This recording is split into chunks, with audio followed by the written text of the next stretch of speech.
水から石油日本企業が本当に作り始めました。世界が変わるかもしれません。水と空気から石油を作る。まるで SF 映画みたいな話ですが、実は今、日本企業のエネオスが本当に実証を始めています。しかも、すでに万博のバスや車で使われ始めているんです。もしこの技術が本格普及したら、ガソリン車の未来が大きく変わるかもしれません。EV 一択だと思われていた未来が、実は変わる可能性もある。そして、この技術、日本にとってかなり重要かもしれません。なぜなら日本はエネルギー資源が少ない国だからです。今回はエネオスが始めた人工石油、いわゆる合成燃料 e フューエルについてわかりやすく解説していきます。まず、水と空気から石油を作るってどういうことなのか、ここを超簡単に説明します。実は本当に地下から石油を掘ってるわけではありません。簡単に言うと、水、水素を作る、CO2 と合成、液体燃料を作るという流れです。まず、水を電気分解して、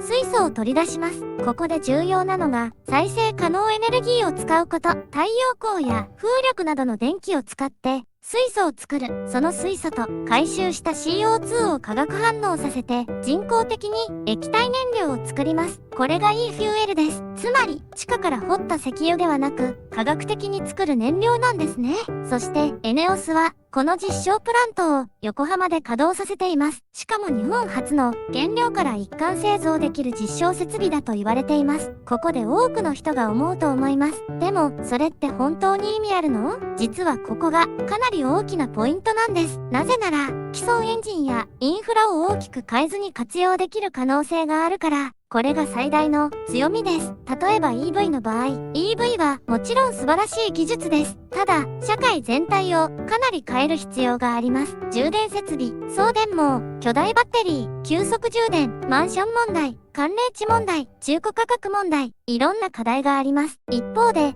フューエルは今ある社会インフラを活かしやすいガソリンスタンド、エンジン、タンクローリー、製油所、こういったものを比較的そのまま使える可能性があります。だから今、世界中で注目されているんです。特に注目されているのが飛行機です。実は飛行機って EV 化がかなり難しい。理由は単純で、バッテリーが重すぎるから、もし大型旅客機を電池だけで飛ばそうとすると、今の技術ではかなり厳しい。そこで期待されているのが、合成燃料、つまり今のジェットエンジンを活かしながら CO2 を減らそうという考え方です。エネオスも航空燃料分野をかなり意識しています。実際、大阪・関西万博でもエネオスの合成燃料がバスなどに使われています。つまり、研究室だけの話ではなく、実際に動き始めているんです。ただ、ここで誤解してはいけません。もうガソリンの代わりになるという段階ではまだありません。現在はあくまで実証段階です。エネオスの現在の設備規模は1日1バレルほど、つまり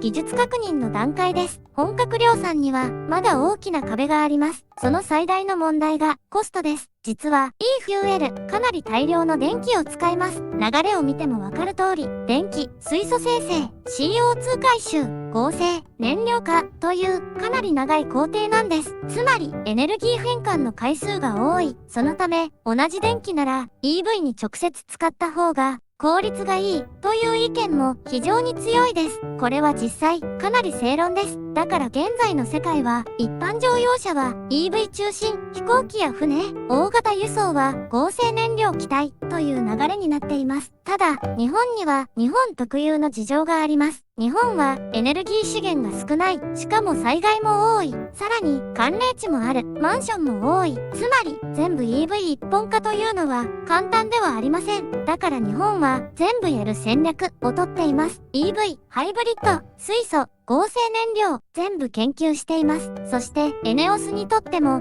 これはかなり重要です。もし将来、地下から石油を掘る時代が終わったらどうなるのか、石油会社は、そのままでは、厳しくなる可能性があります。だから、エネオスは、燃料を作る会社へ進化しようとしているとも言われています。これはかなり大きな変化です。しかも日本は自動車産業が超重要。もし世界が完全 EV 化すると、エンジン技術で強かった日本メーカーが不利になる可能性もあります。だから日本メーカーはエンジンを活かせる未来にも期待しています。実際も合成燃料や水素エンジンの研究をかなり進めています。モータースポーツではすでに合成燃料を使ったレース開発も行われています。ここからは、もしこの技術が本当に成功した場合、日本や世界がどう変わるのか、ここを考えていきます。実はこの話、単なる新技術ではありません。エネルギー問題、戦争リスク、世界経済、自動車業界、かなり大きな話につながっています。まず、一番わかりやすいのがガソリン価格です。現在の世界は原油価格によってかなり左右されています。例えば、中東情勢、戦争、紛争、産油国の減産、こういったニュースが出るだけでガソリン価格が急上昇することがあります。日本は特に影響を受けやすい。なぜなら、日本はエネルギー資源が少なく、石油のほとんどを輸入に頼っているからです。つまり、海外情勢にかなり弱い。実際、ロシア・ウクライナ問題でも、世界中のエネルギー価格が大きく動きました。電気代、ガソリン代、物流費、食品価格、全部に影響が出ました。つまり、石油というのは、現代社会の血液みたいなものなんです。もしエネオスのような技術が本格普及したら何が起きるのか。理論上は国内で燃料を作れる量が増えていく可能性があります。もちろんすぐに輸入ゼロにはなりません。ですが将来的に海外依存を一部減らせる可能性があります。これは日本にとってかなり大きい。なぜならエネルギー安全保障につながるからです。エネルギー安全保障というのは簡単に言えば海外で何か起きても国内でエネルギーを確保できるかという話です。日本は島国なので輸入ルートが止まるとかなり厳しい。だから政府もエネルギー確保を非常に重要視しています。もし将来再生可能エネルギーで発電し、そこから水素を作り、さらに燃料を作れるようになれば国産エネルギー比率を上げられる可能性があります。これはかなり大きい変化です。しかも、この技術が進むと、世界の勢力図まで変わる可能性があります。今の世界は、石油を持っている国が強い中東、ロシア、アメリカ、こういった産油国はエネルギーを武器にできる。実際、原油価格が動くだけで、世界経済は大きく影響を受けます。ですが、一部の国では自国内で燃料を生産できる割合が増える可能性があります。つまり、石油資源そのものの価値が少しずつ変化していくかもしれない。もちろん、これはすぐには起きません。ですが、長期的にはエネルギーの主導権争いが変わる可能性があります。そして、もう一つ重要なのが、戦争リスクとの関係です。実は歴史を振り返ると、エネルギー